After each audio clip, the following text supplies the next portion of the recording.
Hi everyone, welcome back to this podcast. I'm Sophie and this is Makes by Sophie, my podcast where I share about mostly my knitting. And this episode I want to update you on all of the knitting I have been doing in the last 2 weeks. So the things that I have finished, some exciting new glittery cast-ons, and also some really beautiful acquisitions that I have here on hand for future projects.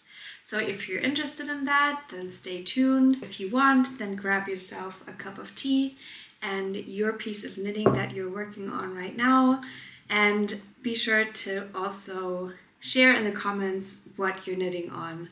I asked for this in the last podcast episode and got so many great answers and so much inspiration as well. I wanted to take a quick moment to thank you for the lovely feedback on my last podcast episode. I really felt the love and saw that many people watched it and many people commented what they were working on, which is so inspiring to me, and I hope that we can keep building this community. So if you like this video, then make sure to give it a little thumbs up and maybe subscribe to my channel because it really helps out. I saw it on the last video and I was so happy to connect with even more of you.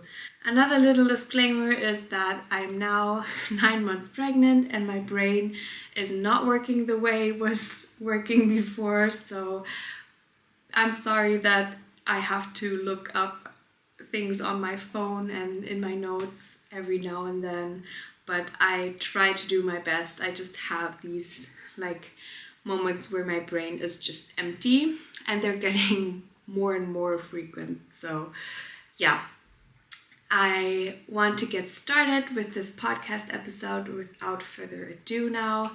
And yeah, thanks for watching. I'm gonna start with my finished objects today. So most of you that are returning viewers will probably already have seen them. So the first finished object I have is my holiday slipover by Petite Knit. This is a gift knit for a colleague of mine, and I had this pattern in my library for a couple of years now. I have knit it twice before for myself in a light gray and a dark blue color, and this time I chose this beautiful petrol color, or petrol I think is the name, for my colleague because she has really beautiful red hair and I think it will suit her perfectly. It's a color that she wears a lot. And this pattern was inspired by the yarn choice, so I saw the Camaro Snefnook in this petrol color in my local yarn store and then decided to cast something on with it. And as always, I searched my Ravelry library first to see if I have any patterns that would fit the yarn, and I did. So I held 2 strands of the Camaro Snefnook together with 1 strand of the Rowan Kid Silk Haze. The Camaro Snefnook yarn is in the color Petrol, I think it's just called.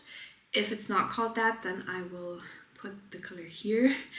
And the Rowan Kid Silk Haze Mohair is in the color 00671. It's also like a petrol-y bluish green that is a little bit lighter than the Camaros. This is what the yoke looks like. Now the overall cost for this project for me was 58 euros, so 36 euros roundabout for the 180 grams of Camaros that I used, which was 4 skeins of it, and then about 22 euros for the 2 skeins, 50 grams of Rowan Kid Silk Haze that I used for this slipover. I overestimated the amount of mohair that I would use for this project, so I had initially bought I think 100 grams of it, and I returned 2, I'm sorry, I just have fluff on my nose, and I returned 2 of the skeins back to my local yarn store. Oh my god.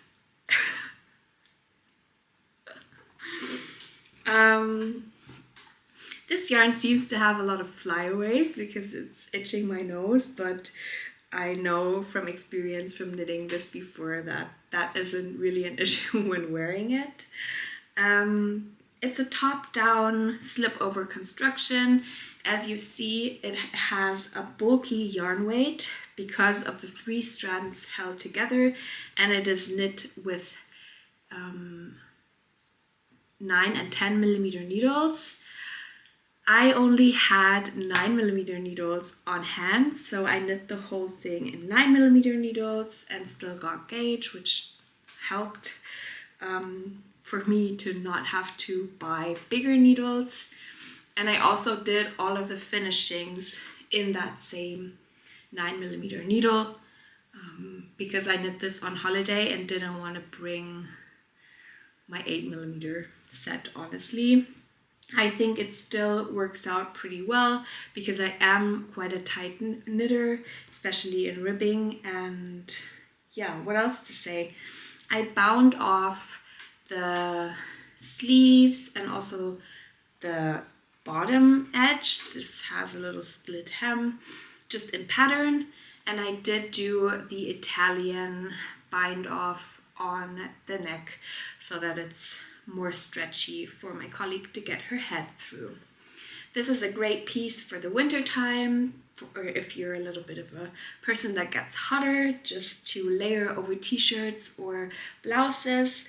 But I think that this can also be a great summer knit actually where we live, because the evenings get quite cold and it's not that big of a sweater to haul around with you for the more chilly evenings. So I hope that she will get some use out of this when I give it to her in the late summer, early fall. This yarn combo is really, really soft and I love it. Would absolutely recommend knitting with it, and would actually knit this slip over again. Maybe not anytime soon because it is mostly stockinette and pretty simple, but it flows by really quickly because of the big needles. And yeah, would recommend, would do it again. I'm happy with the petite knit pattern. Had no issues with that. So that is the holiday slipover. I then knit another vest slash slipover, but a much smaller one. And this is really something that I am absolutely in love with. This will be for my little baby that is on its way. It is the Popcorn Vest by Misha and Puff Studio. And now Misha and Puff are a clothing brand, a kids clothing brand. Let me just tie this little tie here in the front that I discovered through Instagram, and they have beautiful baby and kids clothing and also some great knits, but they're really, really expensive. So when looking for something similar, I discovered that Misha and Puff also sell patterns for some of the designs that are reoccurring in their collection. And one of the patterns is this little popcorn vest. They also have a popcorn bonnet and a popcorn sweater. That's kind of that signature Misha and Puff look. And I decided to do the vest because I had a little bit over 100 grams of Rerum Natura Gilia in the color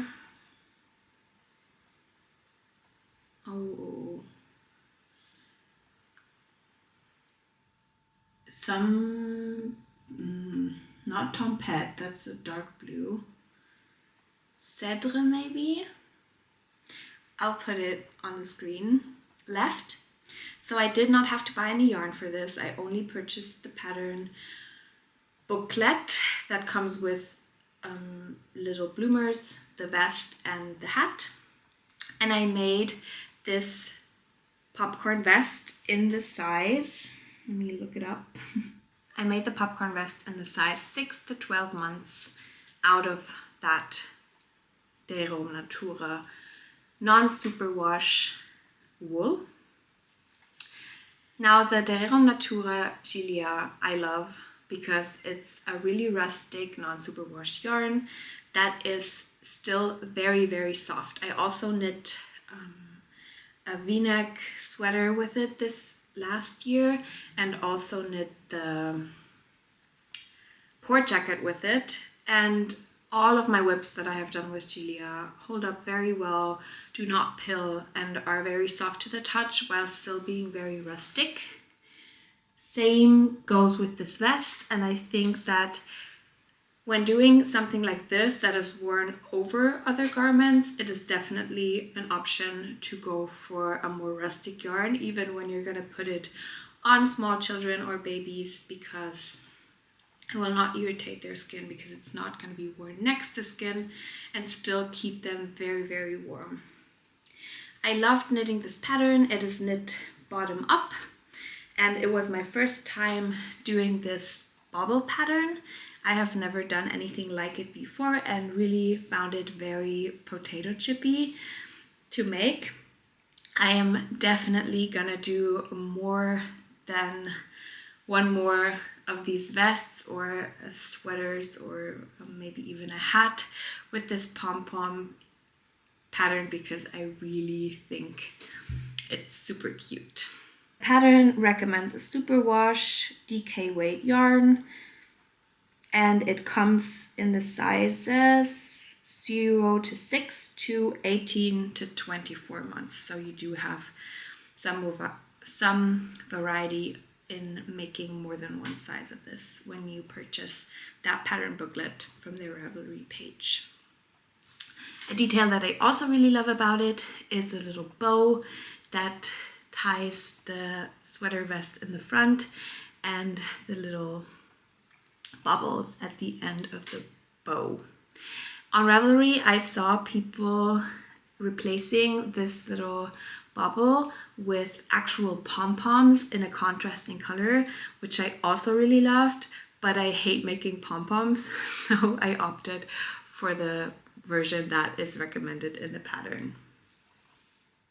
I think that our baby will get a lot of wear out of this, and I'm so excited to put them in this. They will just look like a little foresty gnome in it, I think. That's what I have in mind anyway. So we'll definitely knit this again. Really enjoyed it, flew by.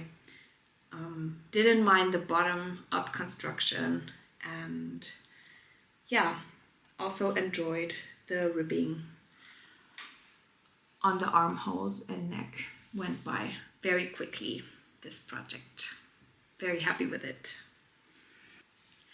My third and last finished object of today are these baby pants. They are the Hosenmatz baby pants by Lanade, which is a pattern that I have knitted multiple times before. Normally you knit it with a fingering to sport weight yarn. It is knit top down, and they're just these balloony pants with a flexible ribbing at the top and also at the bottom that kind of grows with the children as you unfold it.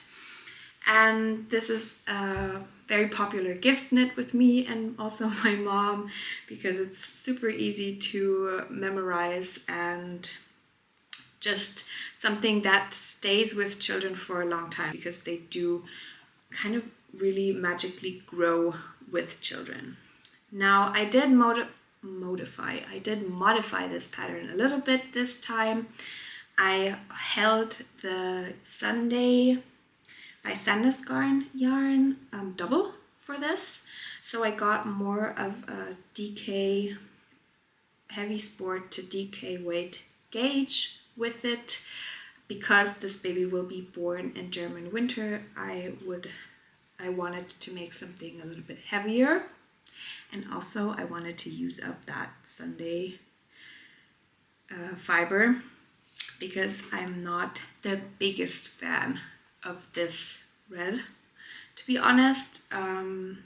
So I decided to hold it double, and I have another project on the needles with that yarn that I will talk to you about later. So held that yarn double, got a bigger gauge, and that way got a bigger size than what I was knitting. I did knit the second size, which is 1 to 3 months, but this will definitely fit more of a 3 to 6 month baby. I think in the first 3 months this will be way too big for the baby that it's intended for. I also modified the ribbing. In the pattern they call for you to do 2x2 ribbing, and I did 1x1 ribbing. I also did not as many increases on this gusset area because I didn't want to make it too baggy of a pant, and with my different gauge I would have gotten a huge pair of pants if I had done all of the increases. I did about half of them for the size that was recommended. And I also did 1x1 ribbing on the bottom. I just bound off in pattern, no fancy Italian cast on or bind off this time. Really happy with the outcome. Have blocked it already. I like the Sunday by Sandnes Garn for baby knits because it's really soft, it doesn't pill, and you can wash it without many problems on a wool wash in the washing machine, I found.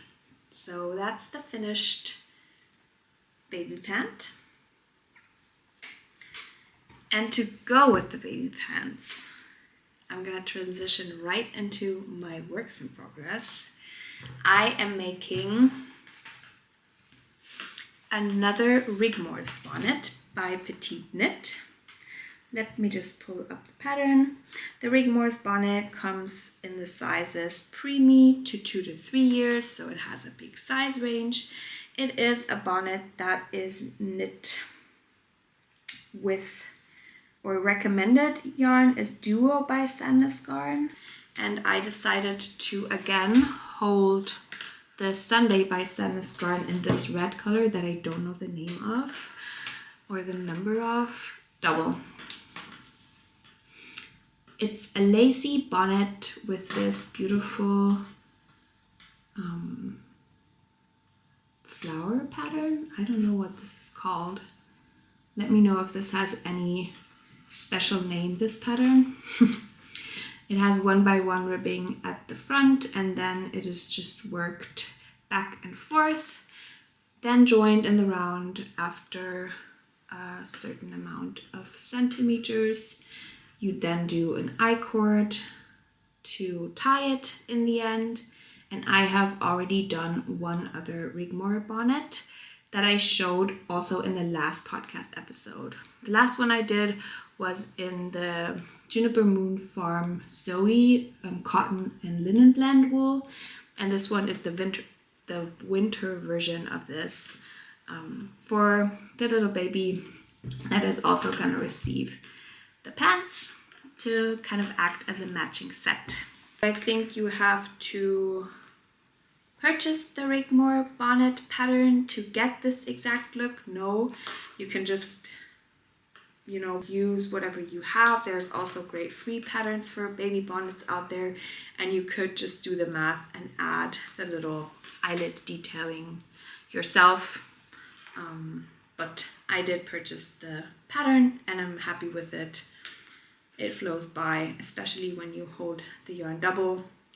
And I am making this size 0 to 3 months, and I know that with holding this double I will get a hat that is a little bigger than that, but I think that will go with the pants that I have knit quite well, so that they will fit at the same time, more or less. I think sizing with baby knits is always kind of a risky business because a lot of the times the sizes do not end up being what they are meant to be in the pattern.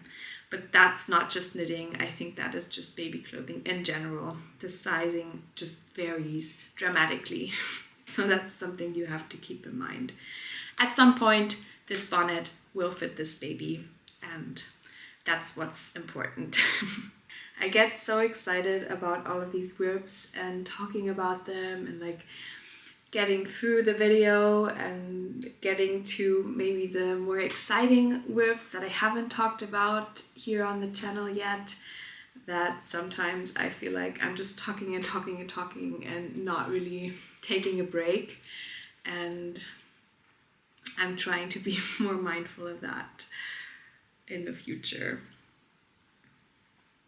My nephew is turning 2 in July, and I wanted to knit a little cardigan for him last year, and I actually started one with Filcolana Arwetta in dark green color, but I didn't finish it in time, and when I finished it he was already too big to wear it. So this year his mom told me that they would really be so happy about a cardigan this time, and that I could, take my time, maybe knit it in a couple of sizes bigger than he needs so that it fits him for a long time.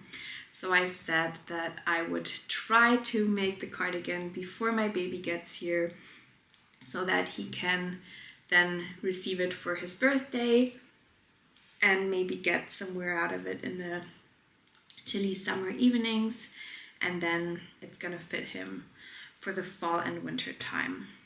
And my sister-in-law really likes very simple and straightforward items. She is not big into colors, so she wished for something gray and very classic. And I kind of searched through Ravelry and landed on Petite Knit again for the Eva Cardigan Junior, and that is what I decided to cast on. The Eva Cardigan Junior comes in sizes 1 to 2 years to 13 to 14 years, which is a big size range in my opinion, and the recommended yarn is Pear Gynt by Sandnes Garn, which I love, but I think would have been a little bit too rustic for the family that I'm knitting for. She wished for a superwash yarn so that she can just chuck this cardigan into the wash with everything else at a low temperature.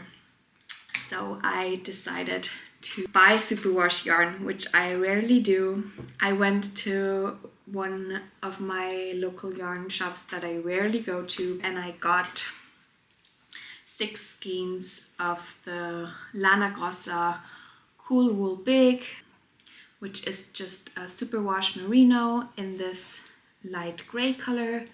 They did not have huge color options, especially in the gray range. A lot of it was very sad and didn't have any marling or variegation or anything. So this light gray was one that I could agree on, I think, because it is a very nice, bright, light gray. I think it makes the cardigan look very happy, even though it is a gray. And I really like the object that I'm making right now, which is surprising to me because sometimes I really also don't like the feel of superwash yarn when I'm knitting with it, but this one is okay, I would say. It's not a project that sparks a large amount of joy, to be honest. Something like this is a project that I am so happy about every time I pick it up, because I love the yarn, I love the pattern, I love that it's kind of quirky and a little bit it has character. And the Eva cardigan is just a basic V-neck stockinette cardigan with 2x2 ribbing. But that's exactly what she wanted for her little boy, so I'm thinking that they're gonna like it. And I am enjoying the process of gift knitting this for my nephew as well. So far so good. I have knitted on this while at the swimming pool, which is where I spend most of my days these days. Every time the sun comes out, I'm at the swimming pool. And this was the project that I took with me. So this is what it looks like. Of course, I'm also gonna put a picture of it somewhere. I have finished most of the body. I am now on the ribbing at the body. You do about 4 centimeters of ribbing at the body, at the bottom. And then after that, I think I'm gonna do the ribbing at the collar and the button band, and then finish off by doing the second sleeve. I had already done the first sleeve because I was really getting sick of knitting and purling back and forth. And I think my next big project of skill improvement, I would say, in knitting is gonna be learning how to steek things, because with all of the cardigans I have been making, steeking has come to my mind more than once in the last couple of months. So maybe that's something I'm gonna have to tackle this winter.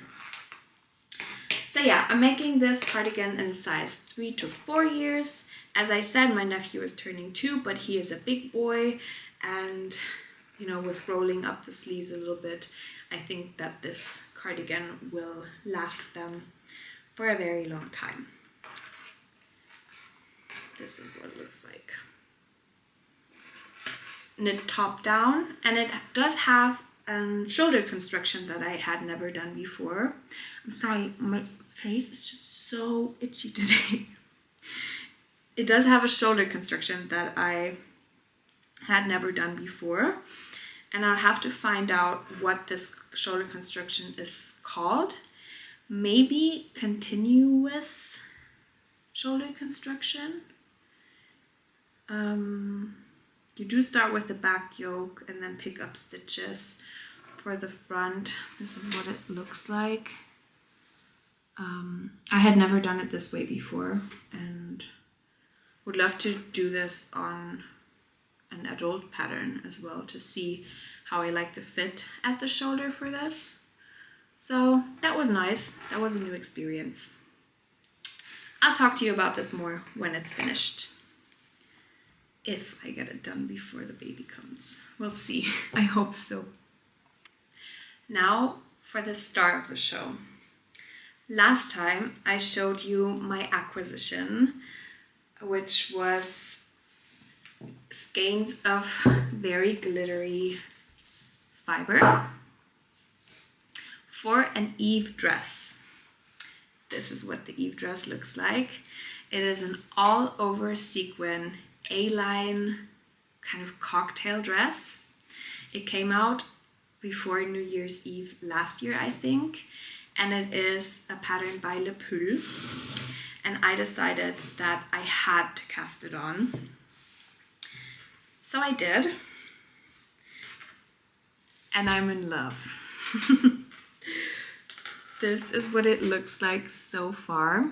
This is the right side of the fabric, which is the purl side, and this is the wrong side, which is the knit side. More about the yarn. This is the Elfie Silver by Wollehalle, and you hold 2 strands of the Elfie Silver with 1 strand of this concept by Katja, Combine and Shine, from Katja Yarn in color number 10.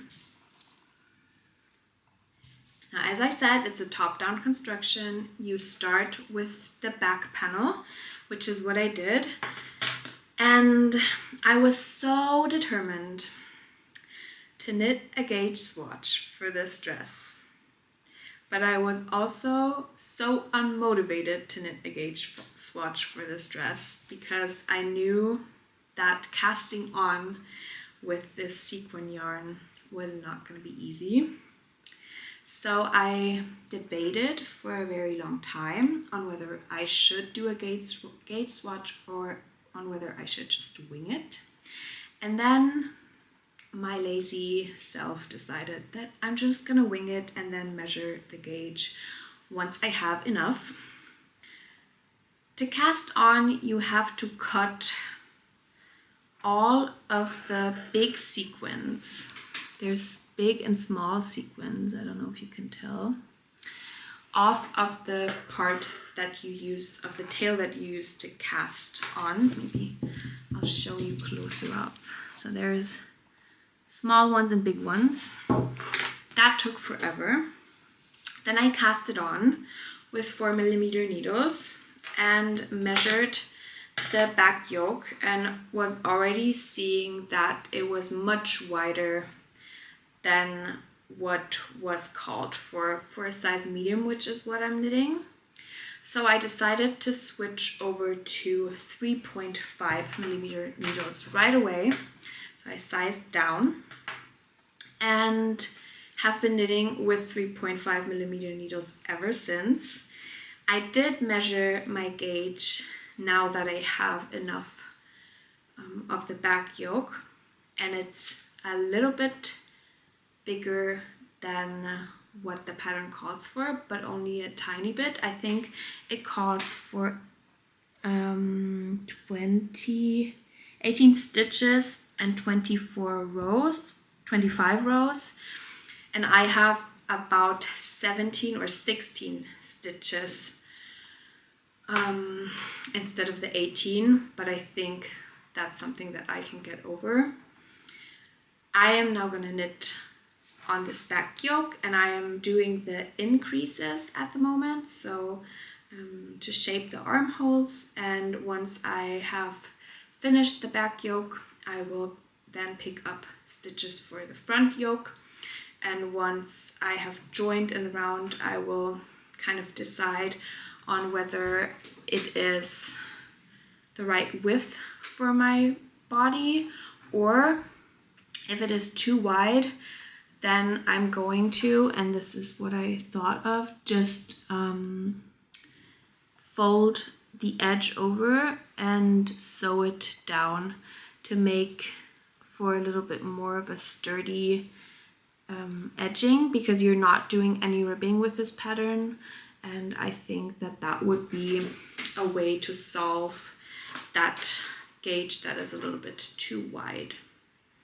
That's my plan of action. We'll see. The second thing I'm thinking about with this piece is whether I want to keep knitting in the, or keep purling in the round once I joined front and back piece, or if I want to do one German short row, which is one thing that one of you recommended to me last time, and then knit in the round and knit the pattern inside out, and then flip it back to the right side and have the pearls be on the outside of the dress. If that made any sense to you, give this video a thumbs up.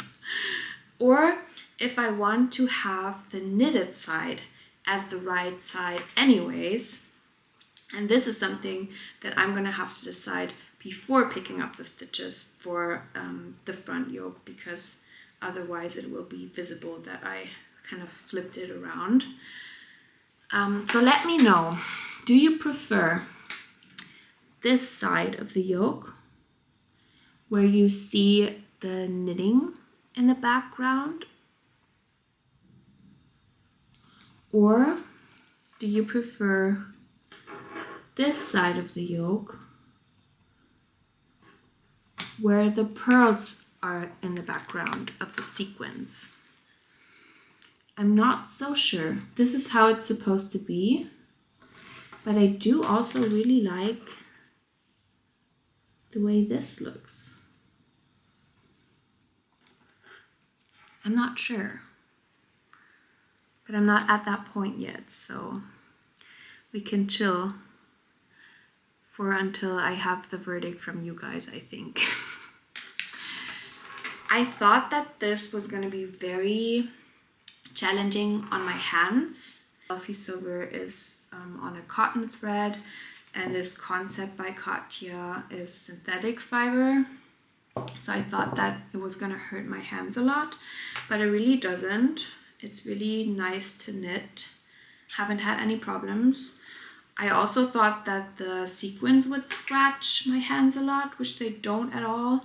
It's really almost like knitting normally, or with like a maybe a linen yarn, but not super tight or not uncomfortable on the hands, which is what was surprising and is something that I'm very happy about. What else to say about this pattern? I'm so excited to have this in my collection of knits. I think it's such a special piece and such a showstopper as well. Yeah, and I have it set up here at my kitchen table because I have not wound up any of this yarn. I just kept it on the cones. I'm not sure if that's the way to go or if I should have put it into balls with my yarn winder.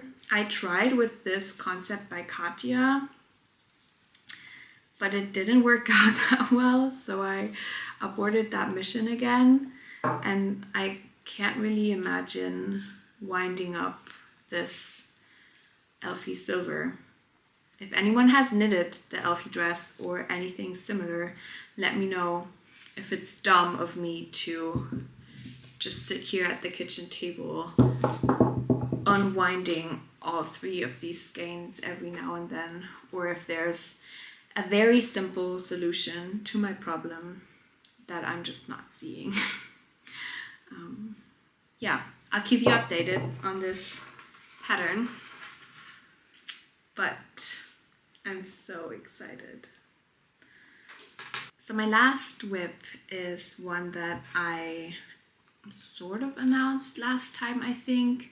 Last time I talked about Alphonse the pig as a finished object, and I said that I was gonna cast on a little friend for it very soon, and I did.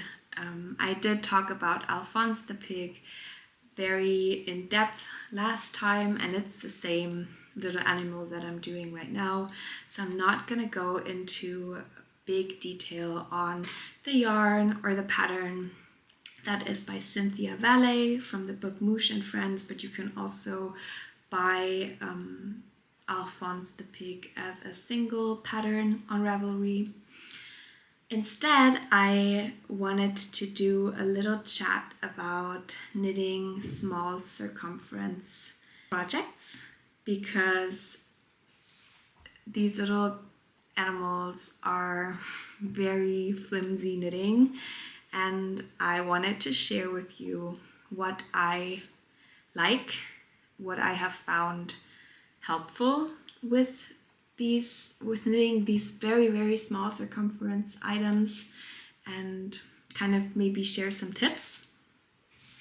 So I just have some of my knitting notions that I love the most with me here, and I'm gonna go through what I have found best when knitting these little animals, and maybe it will help some of you out. If you want to know more about the pattern, then check out my last podcast episode. If you're not interested in these little animals, small circumference knitting, and what I use in terms of notions for it, then feel free to skip to the next part, which will be my acquisition for this video. So most of these animals are started, or all of the animals are started at the nose of the animal. And depending on what animal you're doing, sometimes you're knitting as little as 2, 3, or 4 stitches in this very light fingering wool. And to start the pattern off and knitting on those very, very small circumferences, I find that knitting with double pointed needles is my way to do it. Now, Cynthia Valet, the pattern designer, gives you both options. You could also do those very small circumferences using magic loop, but I have just found that that's my favorite thing to do. And honestly, I don't really enjoy knitting on double pointed needles, but I knit almost all of these little animals entirely with double pointed needles. I have tried magic loop and I will tell you what I prefer with that later. But my method of choice for these little animals are double pointed needles. I prefer very short double pointed needles to longer double pointed needles. How many times am I gonna say that today? DPNs. These are, let me measure them actually. These are 14 centimeters long. And I have two different kinds. I have these metal ones. They're by Knit Pro. And most of the patterns that Cynthia releases call for 2.0 millimeter needles, or even smaller if you knit very loosely. But I knit very tightly, so 2.0 is usually a needle size that I get a good tight gauge, which is very important for these animals because you do stuff them, which I'll talk about later. But yeah, that's something that she really stresses about in her patterns, that you do get a very tight yoke so that they have a lot of structure, because they are designed to be played with in the end. So I love these metal double pointed needles. I would say these are my absolute favorite. I do think that sometimes when you have more slippery yarn, they are a little fiddly, especially for the beginning. And that's why I also purchased some DPNs, some short DPNs in bamboo. And these are so tiny and so thin that I have thought that they were gonna break multiple times. I think these are, I don't know the brand of these, honestly. I just picked them up at my local yarn shop. They're bamboo and they're also 2.0 or US 0. I like the wooden ones for things like casting on the tip of the nose because they're less slippery. And I also like the wooden ones for adding details like the ears because they're less slippery. And to make an animal like this, you do almost need 2 sets of these DPNs because there is a lot of instances where you put stitches on hold and pick them back up, and I think that it's much easier to just add 1 DPN more and then keep knitting instead of always placing those stitches on an extra piece of yarn, scrap yarn. Yeah, so I would recommend getting 2 sets of double pointed needles if you want to knit with double pointed needles. If you hate double pointed needles, then you could also just get a normal cable needle to do magic loop. I also own them in 2.0 millimeters and smaller and a little bit bigger, because when doing the body of the little animals, magic loop it's kind of the same as knitting a sock, I would say, size-wise. And that's something that I enjoy doing with the magic loop method. I do choose Addi needles, or I did buy Addi needles at my yarn shop, and I decided to go with the lace tips, which are a little bit more pointy than the normal ones, and I roll quite nicely with those. As I said, I have knitted a couple of these animals, and for the first 2, I think, for the bear and also the duck that I made, I did use the magic loop method, and after that I just decided that I was more of a fan of the DPNs because of the leaving things on hold factor. That is just much more simple when you have 8 double pointed needles going on at the same time, which I know for some people must be horror, but I like it. Another notion that I wouldn't want to do these little animals without is my stitch holders. I hate putting things on scrap yarn and then putting it back on the needles. So I got a set of these stitch holders from Knit Pro, I think. And especially these small ones get much use when doing the small circumference knitting, because you can just put the arm stitches on hold or the leg stitches on hold, or when you're working on the front yoke, then you can put the back stitches on hold with this and just slide it back onto the needles very easily. So I would definitely recommend for you to get one of these sets if you want to get into this type of small circumference knitting. Then of course you're gonna need removable stitch markers. I just use these light bulb ones because you can just very easily hook them into any stitch that is supposed to be hooked into.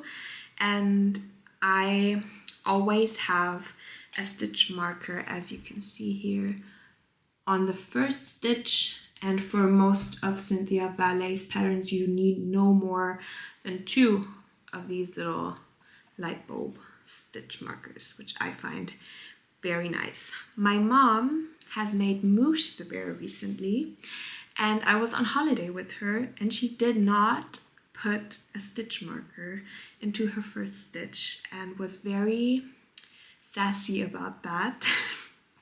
And then she knit the whole of the upper body of Moosh the bear twisted because she worked at the wrong beginning of the round.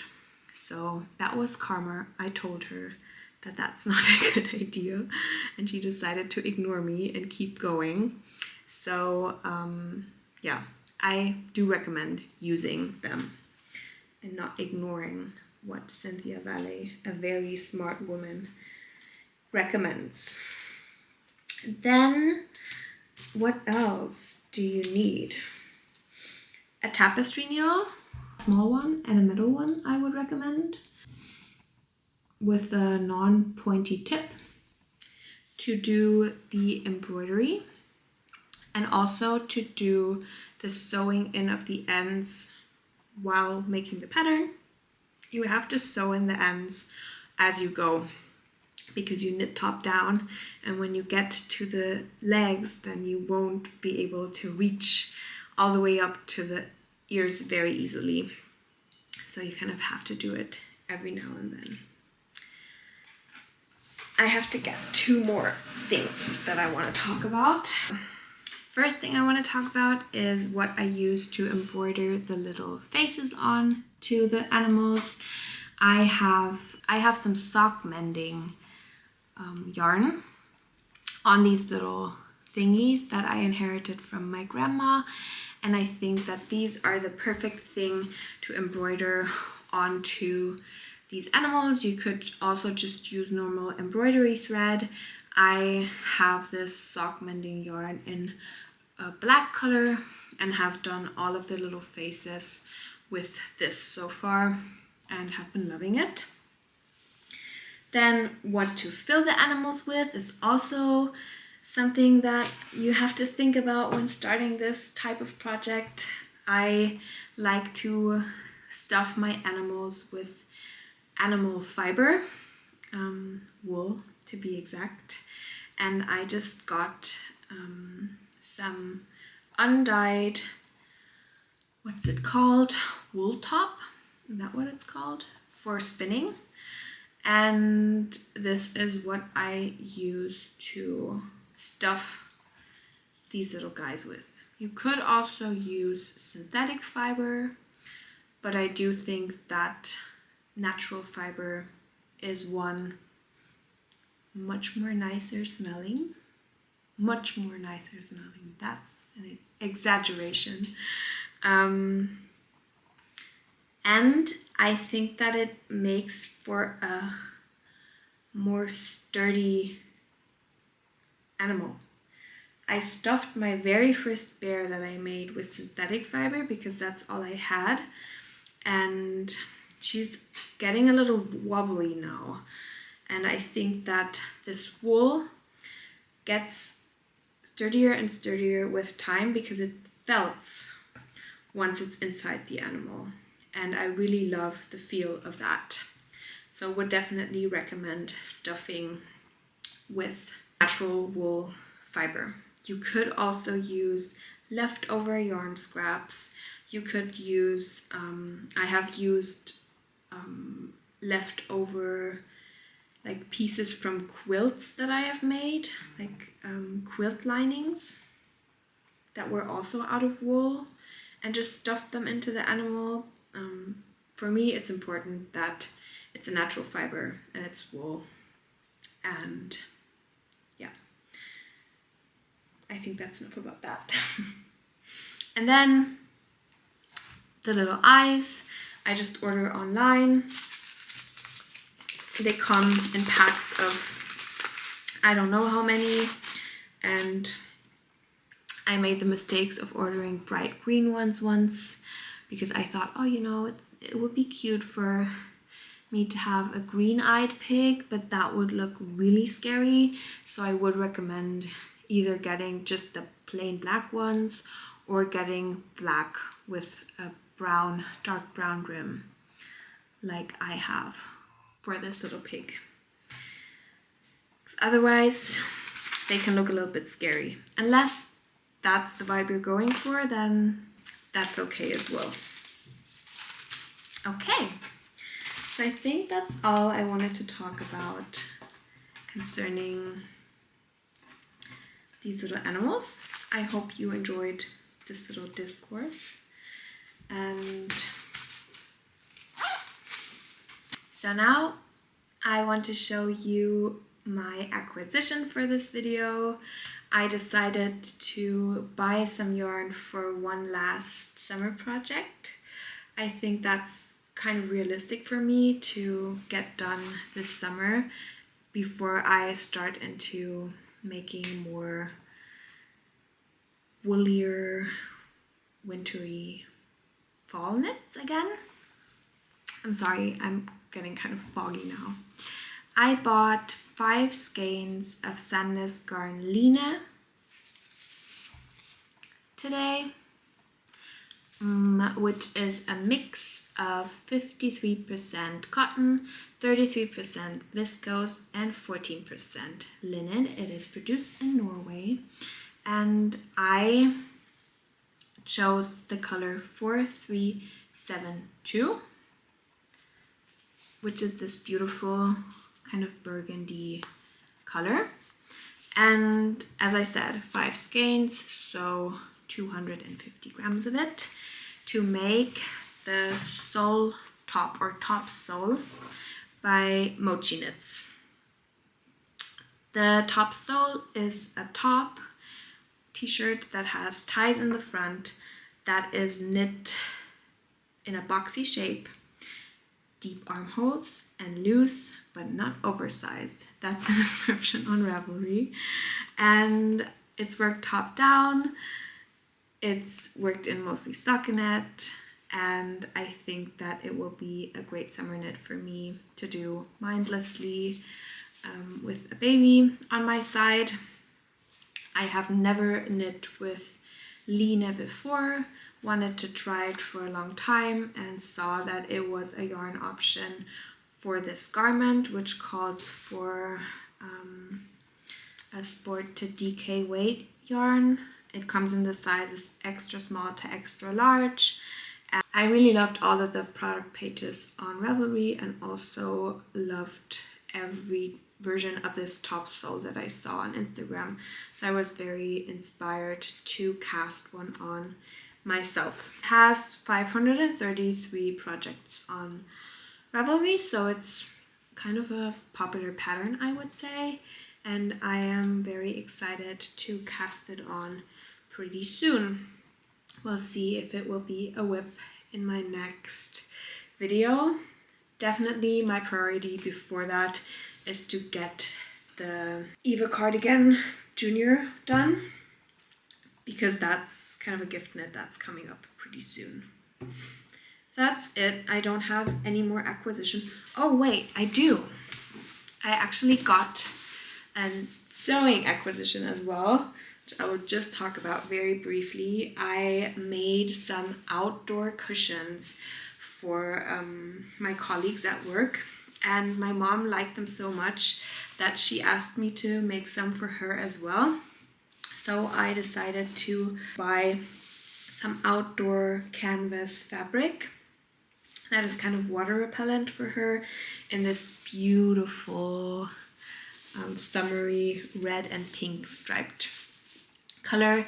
That is something that I want to do before baby comes as well, so that we can then lounge on very colorful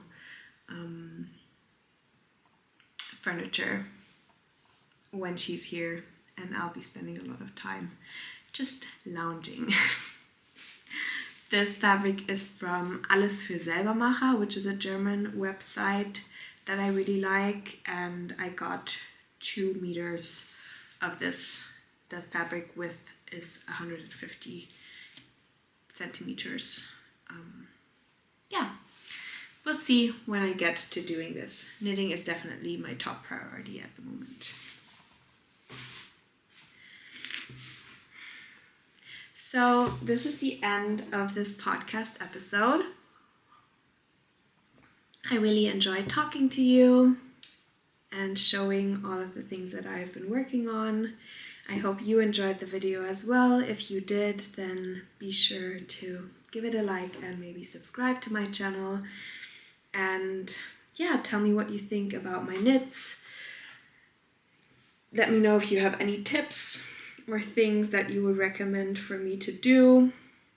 And also let me know if you would be interested in seeing everything I have knit for my baby so far, because it's a lot and I'm not sure if that's something people are interested in. So yeah, would love to hear from you if that's a video I should be filming before going on maternity leave or not. Yeah, I hope you have a really beautiful day. I hope it's just as sunny as here in my home, wherever you are, and I will see you in the next video. Bye.